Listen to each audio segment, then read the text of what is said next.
didn't know whether he was going to finish there. Oh, there we go. What's up everyone, and welcome to today's video. And today got a replay for you in the STB1 tier 10 Japanese medium tank.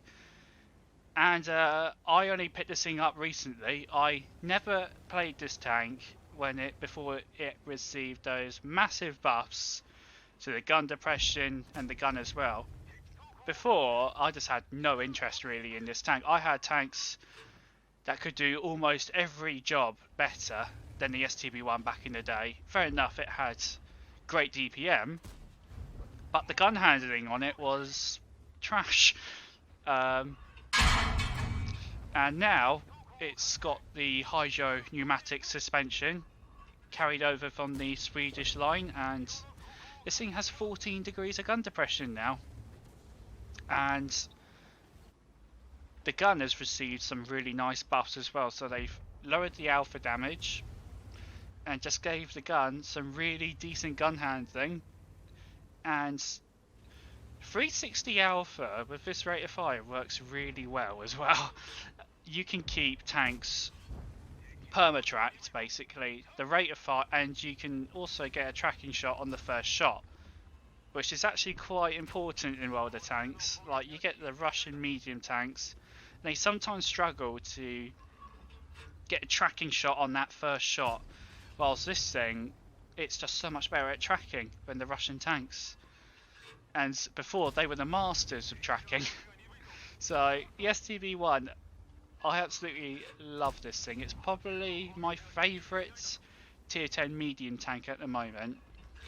I would say the only tank that feels more comfortable than this thing is the Chieftain, because that thing gets APCR. Fair enough, the gun handling on it is quite meh, but it just somehow really works for me. And with this 14 degrees of gun depression, you can just dominate ridge lines, and the DPM of this thing is insane. So we're going to rip apart these two leopards now. I believe the reload is somewhere around about 6 seconds, which is insane for 360 alpha. Your DPM is just off the charts. Like, this thing, get it now. It's a shame that the line doesn't really carry over. Yeah, this standard B, I don't know what he was playing at. But I do fire quite a lot of heat this game, including at leopards, because why not? But yeah, the STB1, did they tune it up just a little bit too high? Maybe. I think this thing may actually need a nerf now. Maybe just a little bit off the rate of fire, but I don't want to talk about it because I may give Wargaming ideas, lol.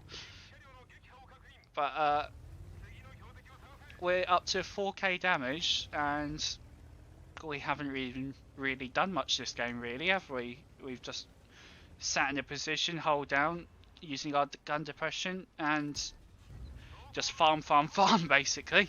That Jagdpanzer was an ambitious shot. I don't even know why I even bothered taking it. You miss every shot you don't take, I suppose. And I don't know what this 140 is playing at. Like, come on, dude. That was a really bad shot. I was really lucky to even hit that shot, to be fair. Managed to get another one. And then this time it does damage. I'm expecting him to go left, but he doesn't. He drives out in front of me, but I bounce off his backside. Top kick. So, this game's been really comfortable so far. And now, I want to get forward, and I want to start getting some assistance damage out. So I see this T-54E1, but it goes down anyway, and I really want to progress this game now because I realise this game's potential. So can we get this Jagdpanzer out? No. The STRV manages again, but we spot a Waffenträger, and now we're firing heat at a Waffenträger. Feel the credits burn. And we managed to get all the assistance on that guy, on the damage that we didn't do to him. So we're up to 7k combined now, which on the face of it isn't that much. And the only thing about 360 Alpha is it doesn't. When you don't have a lot of time, the thing is about Alpha damage, you can get a lot of damage out in such a short space of time. But with DPM, you need to sustain that DPM in order to do significant damage. Like, if I was rolling like this in a Patton or a Centurion, I would be cursing my luck right now, doing so little damage. And we're fighting for the Top Gun now. I don't think I'm, at this point in time, I don't think I'm going to get it. It's about positioning, and I don't know what this positioning is. I should just be going straight here instead of faffing around going round. I think this is what cost me the Top Gun, to be fair. We managed to secure the kill on 140, let it aim in. And can we pick up the... That's another tank. I've been playing the Leo PTA recently, and holy moly, has it come a long way since I first played that tank when it was first put into the game like 6 years ago. It's come such a long way, that tank. So there we go. There's the replay for you in the STV1. Probably... Do I call this the best tier 10 medium tank right now? I think it's really...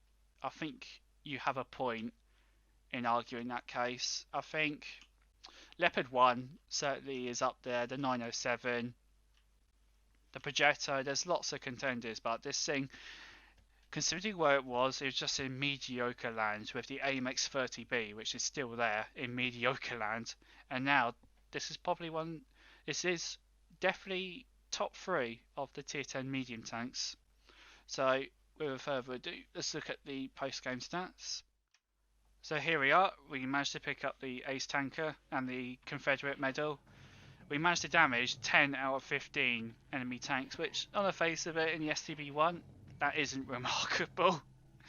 We managed to pick up 1300 experience for the Ace. This was a really low XP Ace, to be fair. 6000 damage, 2.5k assistance, making 8,500 combined. So definitely not the best game in the STB1, but a good demonstration of just what this tank is capable of now. Just the raw DPM, the gun depression to use those ridge lines, and it's got late game potential now. Like before, you had to stop and you had to aim and aim and aim with that horrendous aim time this tank used to have, and now it's buffed and it's awesome now. So that's today's replay, guys. I hope you really enjoyed it. Give it a like, and I will see you on the next one.